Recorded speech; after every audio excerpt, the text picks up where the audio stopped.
I had to bring it out. This is a special occasion. This time only comes once a year. One of the most fun things I would say about having a music medium, discussion, forum, topic, news, outlet, not myself, specifically, but across the board, I would say one of the most fun things about that is being able to create year-end lists, because you get to recount some of your favorite moments musically of the year. And the top albums of the year is easily one of the biggest motivators for endlessly talking about the amount of music that's coming out in a particular genre, or just all across the board in general. Y'all have been waiting. I've been waiting. It's 2018. It's probably Friday when you're seeing this. Let's hop into it. And as a disclaimer, if your favorite album didn't make it on this list, it doesn't matter. You listen to the music you love to listen to. I listen to the music I love to listen to. Your list doesn't need to be mine. That's it. So number 20 on this list. Wait. Stop the tape. Look. So I forgot while I was recording this. I'm retarded. So I got the numbering wrong for my list, and I accidentally put number 18 and numbered it twice. So there are 21 albums on this 20 album list when there weren't supposed to be. Again, because I'm mentally disabled, I can't actually count, and I messed up the count again at track number or album number 7. So bear with me. It'll fix itself later, but there are 21 albums here. They're not supposed to be. I'm happy with it being 21 though. It's not going to say 21 in the title, but let's not talk about it, please. Is Serpentwithfeet, Soil. The way Josiah uses his voice on this album is literally instrumentation. He doesn't even need anything else on the song to carry it out. And I know for a lot of people that's an issue. It creates this atmosphere or this empty space in a lot of the music, but he manages to carry so much of it. I think that lack of overproduction allows him to create these melodies that make his voice stand out so much. Throughout the tracks, it feels like you're blossoming with him, as if his voice is the water to the soil that helps to grow this tree that ends up being the album. The way he makes his voice flutter across the track, the fact that it's so soft but also powerful, it makes listening to this album feel like you're in safe hands. And I 100% recommend it. At number 19, I have noname with Room 25. Really appreciated how stripped back this album was. It didn't contain too much. It definitely came from the perspective of a female artist who's in the game right now. And I definitely don't want to just peg the female artist category on her, because just in general, I think noname is one of the best rappers out today, aside from her being a woman. Even though she's far ahead of the people in her genre, even if you wanted to put her in the female category, which she would still be, she makes it a point not to separate herself too much, to say that this isn't supposed to be a project that is supposed to separate her from her peers. It's actually a project that's supposed to make her appear a little bit more relatable. These are the same things that she wants. She wants the same things that everybody else does. She's not trying to appear or come off as if she's so far above or separate from the people that she's in the same genre as. And I love how healthily that thought came across when I was listening to the album. The thing that makes her appealing isn't that she's so far removed from everything else that everyone else is currently involved in. It's that she manages to give a perspective that's pretty charismatic and pretty witty over the same situations that everyone else is also covering. That tied in with the laid-back aesthetic of this album, tied in with the beautiful features that make the music sound amazing on this album. I think it deserves a spot on the top albums. And my number 18 spot is Aguardiente. If I could explain this album in any other way, aside from the soul samples that are looped and the random movie samples like Boys in the Hood that got me tied to this album is like seeing a drug story, but instead of your favorite character being the drug lord, it's his lieutenant. It's the lieutenant story that gets you intrigued. It's the lieutenant story that gets you invested. You remember Joe Pesci from Goodfellas. Sure, he wasn't the main character, but his crazy attitude made you interested in his story even over the main characters. And that's how CrimeApple is portrayed in this album. A guy who's acting as a helping hand to a bigger story. He still very much so has his own story and aesthetic, but the way the lyrics are handled on this album are beautiful, tons of bars. I think he perfectly captures the environment, the time of the environment, the place, all while referencing the hardships that environment goes through. It makes you really feel like you're there. At number 17, I've got Vince Staples with FM Easily one of the most accessible albums that has come out this year. Easily Vince Staples' best project in my opinion. The one that's had the least filler. The way it acts is if it's this radio station that's playing constant songs, constant new hits. Then we get to an interlude where someone calls Big Boy, and the caller is asked to name someone who is popping now that starts with a V. Keep in mind, this entire time of listening to the album, we've been hearing nothing but really Vince Staples tracks. And the person can't even say his name. Vince not only uses this as an opportunity to show that he can create hits and will still be slept on, but also uses it as an example to show that many artists are doing well for themselves, many people just aren't paying attention. I love the radio theme, I love how easily these tracks carry their vibe, get their message across, and then get out. The subject matter isn't anything different from what Vince Staples would normally rap about, but I just appreciate how these tracks get so much done and they're so effective in that small time frame. At number 16, I've got Hermit and the Recluse, Orpheus versus the Sirens. And on this album, Ka uses Greek mythology as a way to describe his own story. The thing about it is the Greek mythology that's used here doesn't make him come off as if he's trying to be an intellectual or if he's trying to say I'm woke per se.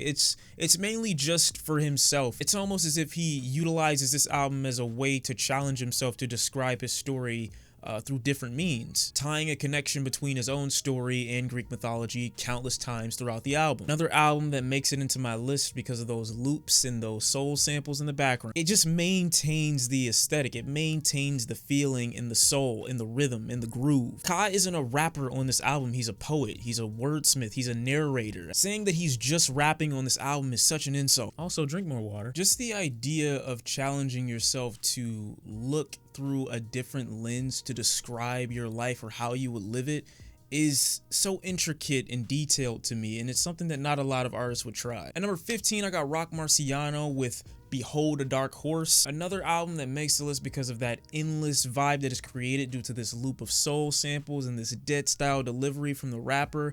Again, Rock doesn't come across as if he's preaching. This is the most refined Rock Marciano album I think I've listened to in the last 5 or 6 years. And not to say that Rock Marciano's most recent releases haven't been enjoyable, because they definitely have been, but they've all maintained a formula in terms of keeping his rapping not that sharp, kind of dull, kind of drawn back, which is expected of older artists. I mean, you got a guy like Nas, but Rock Marciano on like Rosebud's Revenge or Living Daylights, you know, they weren't the most impressive when it comes to rapping. They weren't as sharp, they weren't as honed in. On this album, it feels like Rock put a gun to his own head and said, do this shit right. It just sounds a lot more refined, a lot more polished, a lot more sleek. And while there is just as much bravado on this album as there was on his previous releases, I just appreciate how refined it is here as opposed to back then. At number 14, I've got Kali Uchis with Isolation. Really enjoyed this release as well.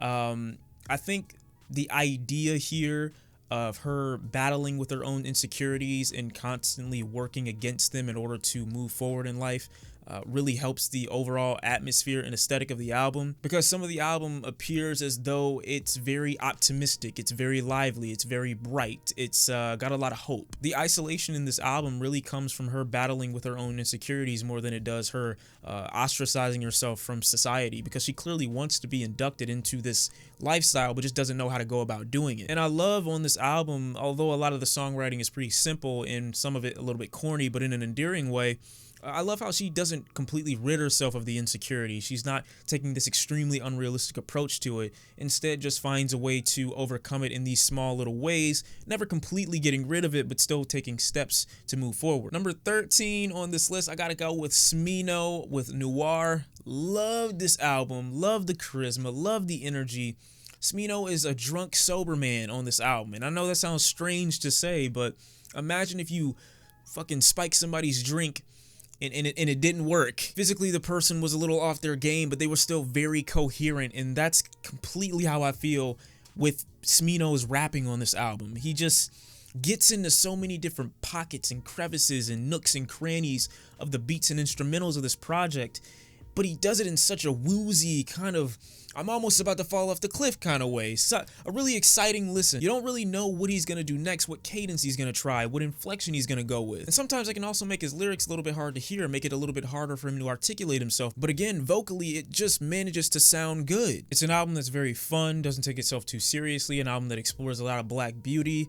I love it. Okay, the real number 13 on this album is Veteran from JPEG Mafia. Really the main thing about this album that holds me to it isn't necessarily its sound, because I'm not the biggest fan of this type of production, but I think the biggest thing that draws me to this and keeps me holding on is Peggy's wit, his sarcastic tone, and just the charisma that he keeps up with throughout the entire listen. In some way, shape, or form, he finds something witty to say to keep me interested and invested. The tracks are already wacky and pretty out there themselves, but the way he describes his mentality is so sassy, almost passive aggressive. This annoyed, fed up character that he represents through his personality on this album makes the whole thing very interesting and entertaining to listen to. And it's rare that you have a songwriter that's not so engulfed into their own emotions that they try to make this fake woke intellectual kind of conversation, but the character is way more relatable and way more accessible in my opinion than the production is, and that's what draws me to it. Number 12, I got Pusha T with Daytona.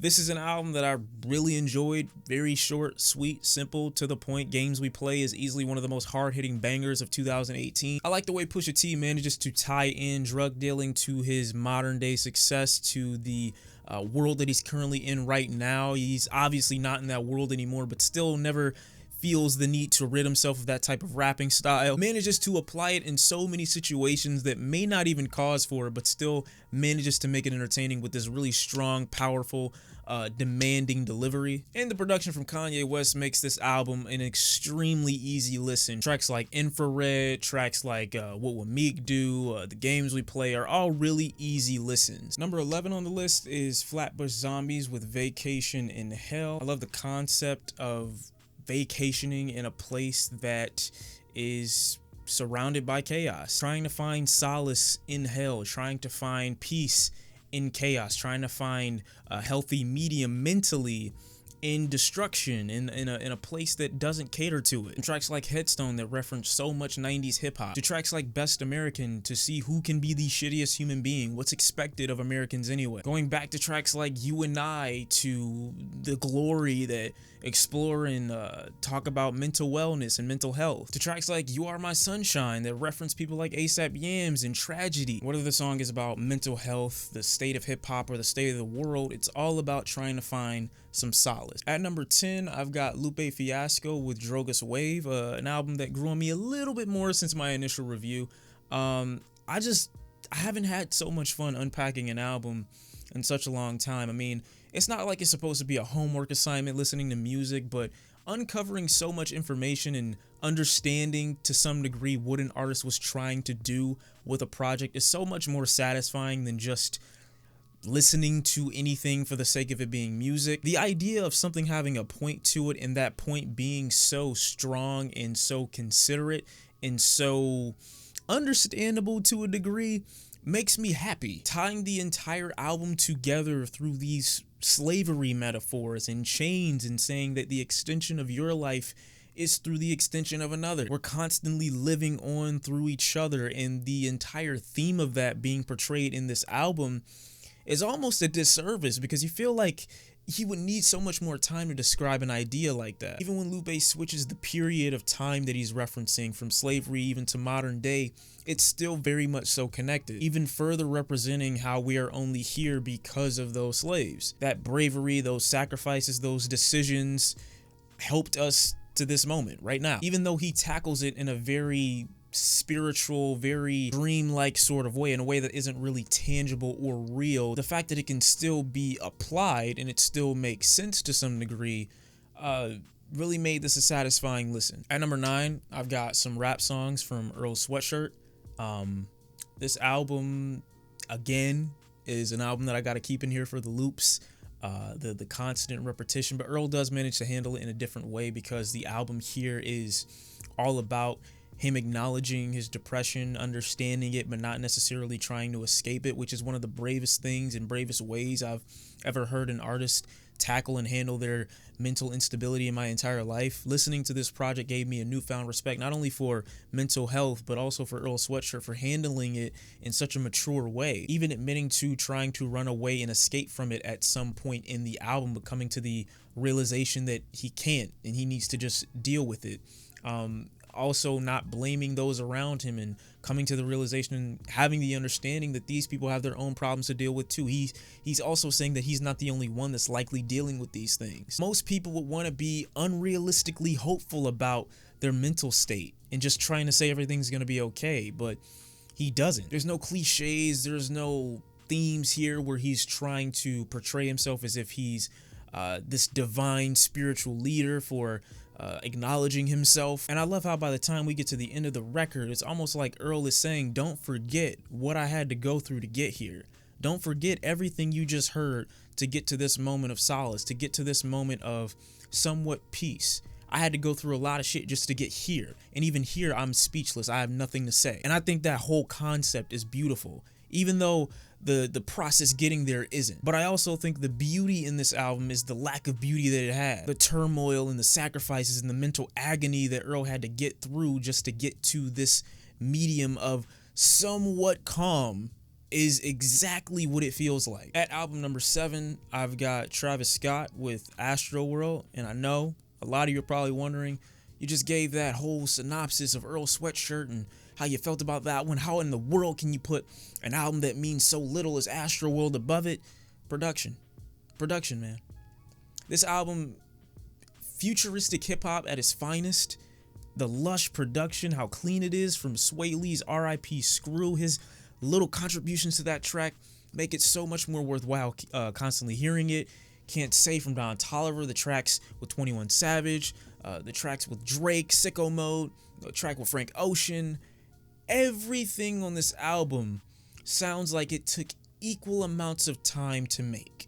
And the attention to detail, the proper mixing, no offense to Earl, seriously, that's not a jab. The themes in Houston, the lack of compromise when it comes to Travis and exploring this dreamlike amusement park that he seems to have created for himself. It just works. Travis, in my opinion, proves with this project that he's more than just an Atlanta-influenced trap-style artist who's managed to put his own spin on it. The psychedelia in this album and the amount of euphoria that I get listening from it is insane. At number 7, I've got Blood Orange with Negro Swan, which if you translate in my head just means beautiful black. And it's Blood Orange coming to grips with himself, accepting himself, loving himself, and then viewing himself from a beautiful lens, creating his own standards. Don't have to feel no expectations your thought don't conceive. I love that line so much on this album. Not accepting just anything from anyone, valuing yourself, holding yourself to a standard, to some high regard. Kind of coming to grips and coming to terms with the idea that you've always been beautiful, but just now acknowledging it is a beautiful thing to kind of capture in an album. At number 6 for the albums, I got Benny the Butcher with TANA Talk 3. Now, I mentioned CrimeApple being what it would be like to look at the second story to the main character, but with Benny the Butcher, I definitely feel like he is the main character, and his ability to paint the environment simply based off of a few songs is incredible. I feel like I'm there. I feel like he grabbed me and put me in a time machine and brought me to that era, to that time period that he's rapping from, the time period that it appears he's never left. The lyricism here is just as strong as it's always been, as a solid Griselda member. Of course, he includes his partners, Westside Gunn and Conway, and the way he raps, it's like he's almost comfortable being dirty, almost comfortable being grimy, almost comfortable being in crime, almost comfortable being in danger. It seems from the way he's rapping that he prefers it, and it helps this album so much in the theme of TANA Talk 3, because it's like this is the feeling that you can only get from that area. Now, of course, that isn't true, but the way he's painting the picture is as though it never happened anywhere else. No, let me take you. You got to come here to get it. I need to show you. This is what really happened. Now at number 5, I've got Tierra Whack with Whack World. This album was incredible to me, and maybe it's the 1-minute songs, you know, maybe it's the the lack of staying power that some of these tracks have in terms of their longevity. They don't last too long. Their length isn't crazy. Maybe that's why I'm a bigger fan of them getting in, getting their point across, and then getting out. Musically and I think artistically, this says so much about Tierra Whack and what she could be capable of if given more time. This album feels like the biggest tease in the world because I just want more from her.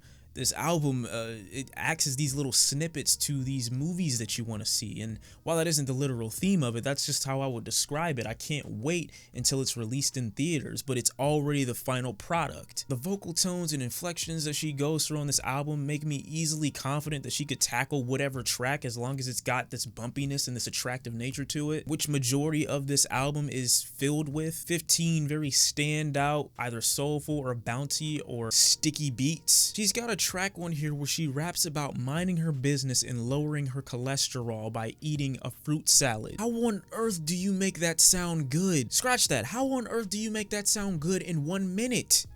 I've had that on constant loop for like 4 weeks. And of course, you go back in her discog, she's got other tracks where she handles them beautifully and doesn't waste any time, gets right into the track. And if she doesn't, the track contains this bumpiness to it already. Everything about the album is just attractive. And it's so enticing and pulls you in, but you don't have much time to gawk at it. And I think that's what makes my brain want it so much more, is the fact that I can't have more of it yet. At number 4 on this album of the year list, we've got Paak with Oxnard. I love how this album acts as a musical representation of Anderson's come up in the game, as he's talking about this car in the beginning, and then we go on to the Tinted Windows track with Kendrick Lamar. Wow. We go on to Paak being annoyed with the rap game, being annoyed with everything else going on in the industry, also acknowledging his come up, also acknowledging Mac Miller. The amount of soul, the amount of funk, the amount of R&B, the amount of charisma, and just overall how can I say, class in his voice. Not only does the album have this G-Funk vibe to it already because it's exclusively produced by Dr. Dre, Paak brings his own aesthetic vocally. You don't normally get a vibe from production and a vibe from the artist. The track Savior's Road acting as this question to people, saying what are you willing to kind of give up in order to see what you actually need, and then following it up with Brother's Keeper with Pusha T, where Push is acknowledging no malice at this point, making the decision to leave all that stuff, those possessions, those worldly things behind in order to get that blessing. Many of these albums are about maintaining your mental state and your sanity while you're in a crazy position, and I think Oxnard is no exception to that. At number 3, I've got J.I.D. or J.I.D. with Dicaprio 2. I love the theme here of J.I.D. being this underappreciated, underrated rapper for a time, releasing some really solid material but not getting the recognition for it, just as Dicaprio did when it comes to the film industry and just now receiving recognition. Well, back then, with his Grammy or his Oscar. I said Grammy. Wow. I feel for J.I.D. because just now getting that recognition, I'm sure it feels great, but there's probably a little hint of I told you so, bitch, which is understandable. I mean, being slept on for so long and being quote unquote underrated is never a good feeling. The themes here don't really act as anything trying to tell you some sort of message, but the overarching concept to me is just how underappreciated J.I.D. is and when he's going to receive that recognition.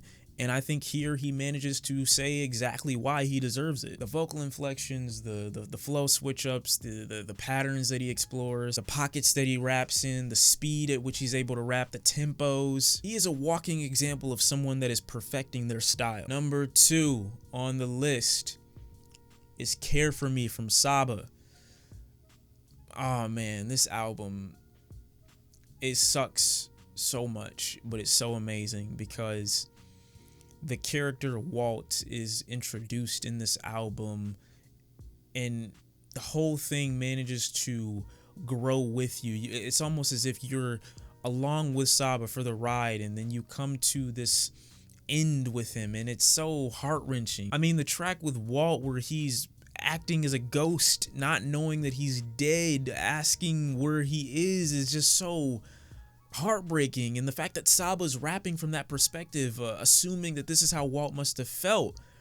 Like, how hurt do you have to be to think that someone is confused about whether or not they died. How many different ways did you go through the scenario in your head to where you think, okay, this is how he felt. This is how he must have envisioned himself. This is how he must have looked at things. A very introspective album when it comes to dealing with depression and also survivor's guilt. Saba is walking around mad at himself and chastising himself for things that he's done, and acknowledging that he's lucky, almost feeling like you should have been the one instead of Walt. I know he feels that way, and that's what sucks about this album, but it's so beautiful at the same time. And my number one album for the year 2018 is Denzel Curry with Taboo. You probably knew already, but still. This album is my album.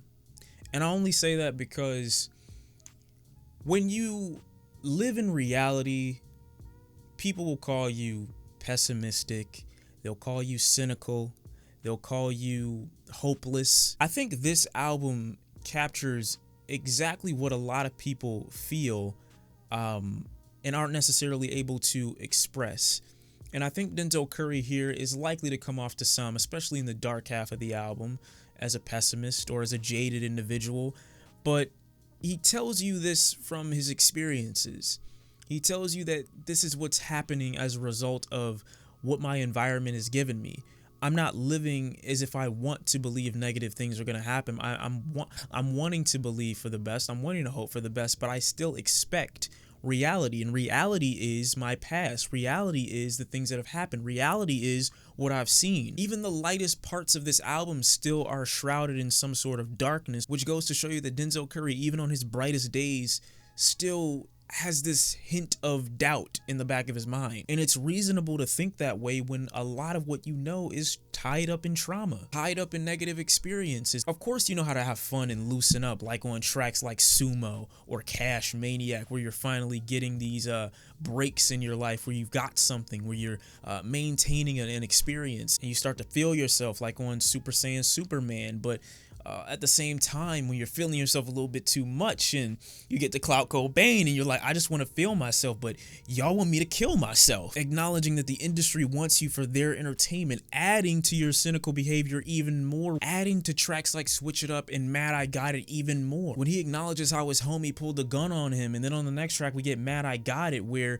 there's a guy that's only living in his environment and that's upset with his circumstances, not necessarily upset with the person. So of course, by the time you get famous, you get in the industry, you get to a moment of success, you're gonna be weary and paranoid of everybody around you, which is why he says, watch these hoes when they say they want a lot of me. I don't know who's the one that wanna plot on me. You never know. He's constantly living on edge. He's constantly living in fear. And the people that are watching him are entertained by it. Then we get this extremely cynical nature and jaded behavior on the dark half of the album, because he spent so much time sitting with the reality of his situation that he really doesn't think any other way. Production on this album aids in it so much. I think the theme of this album is so beautiful. I think living in your reality is one of the best places that you could ever be in life, and understanding that everything isn't so black and white and there's a huge gray area, which is exactly where I feel this album excels. And also, features are great on this album. Production is great on this album. The aesthetic is great on this album. Never being able to escape how you think,